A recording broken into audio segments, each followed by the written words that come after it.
At a United States Army airfield, these miniature planes are undergoing final tests before becoming target planes for aerial gunners. A parachute is carefully packed and placed in a special compartment in the fuselage.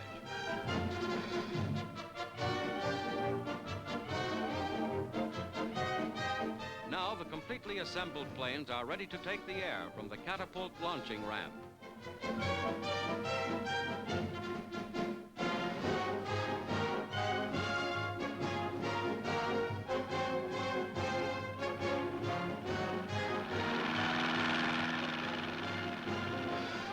Radio control permits the operator to work the plane's controls exactly as a pilot would.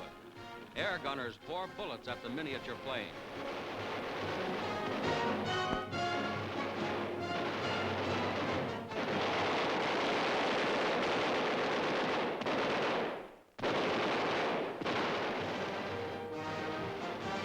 When hit, the tiny plane's parachute is released by radio, and the delicate machine is gently floated to Earth.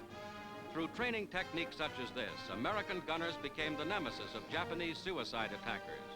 Though damaged, this target will be repaired to fly again.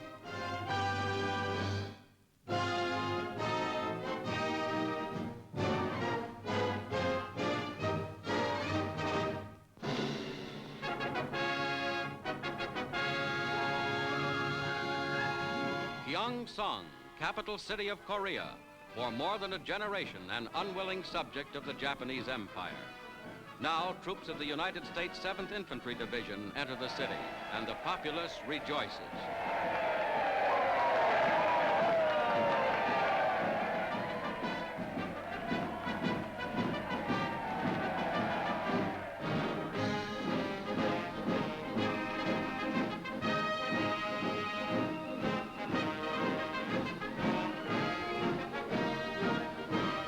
Korean Capitol building, all Japanese troops and equipment in Korea are formally surrendered. United States General John R. Hodge accepts for the United Nations. The Japanese flag comes down. 23 million Koreans achieve the freedom from Japanese oppression against which they had never ceased to fight.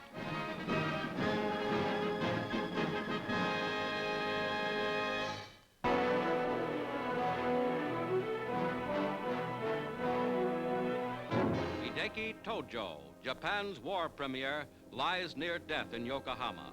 American officials come to arrest the former dictator, found beside him the ceremonial dagger and sword, traditional weapons of suicide. But instead, Tojo used a pistol, an American .32 caliber automatic. Taken to the 98th Evacuation Hospital, Tojo receives medical care to save him for trial as a war criminal.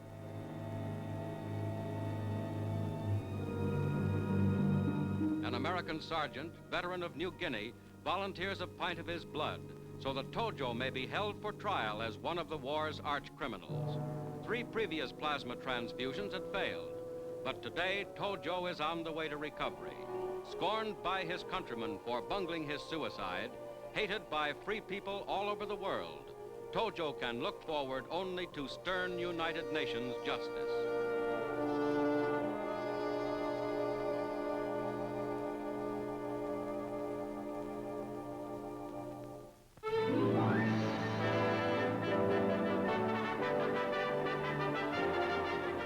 Horses of Canada's vast western prairies are being rounded up to meet needs of liberated Europe.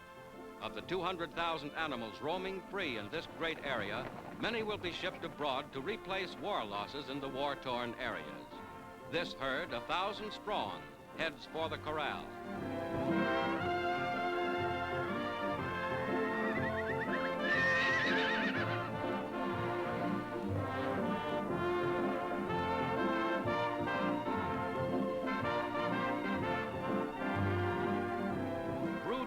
And undesirable animals are segregated.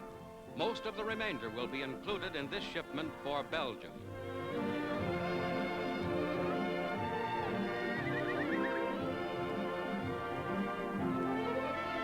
From the New World, a contribution to the well-being of the old.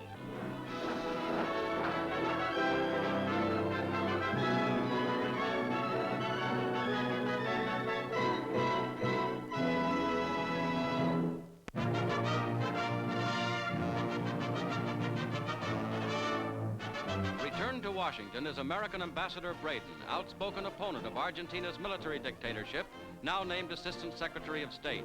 Of Argentina's populace, Braden says, I would hope that the American people understand that the Argentinos are genuinely democratic and sincerely our friends. The Argentina Mr. Braden left behind was the scene just a few days before of an overwhelming demonstration in Buenos Aires against the totalitarian regime of strongman Colonel Juan Peron that has ruled the country for more than 2 years.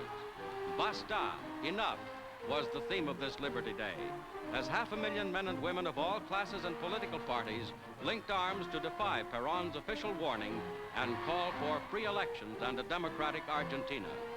Many of these demonstrators were later jailed, but the people of Argentina are not likely to give up easily now.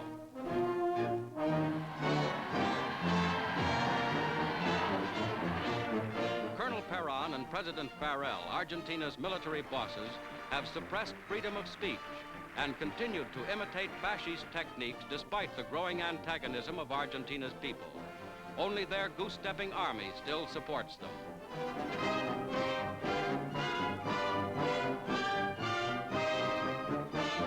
Today, as Argentina's populace demands a restoration of democracy, the world awaits the inevitable outcome.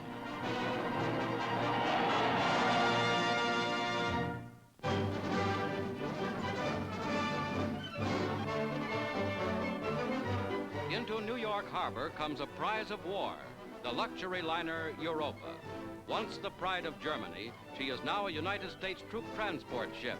And as she arrives at dusk past the New York City skyline, she brings 4,000 jubilant American soldiers back to their homes.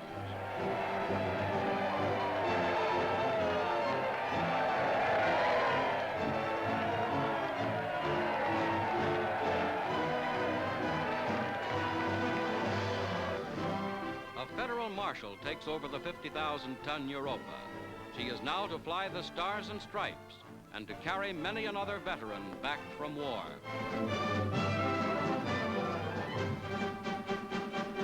Greeted by his 11-year-old son, Lieutenant Colonel Devereux, Commandant of Marines at Wake Island, comes home after nearly 4 years of prison.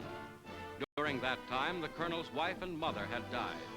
A homecoming tinged with sorrow for the heroic defender of Wake Island. Colonel Devereux receives the Navy Cross from Undersecretary of the Navy Gates for his heroic defense of Wake Island early in the war.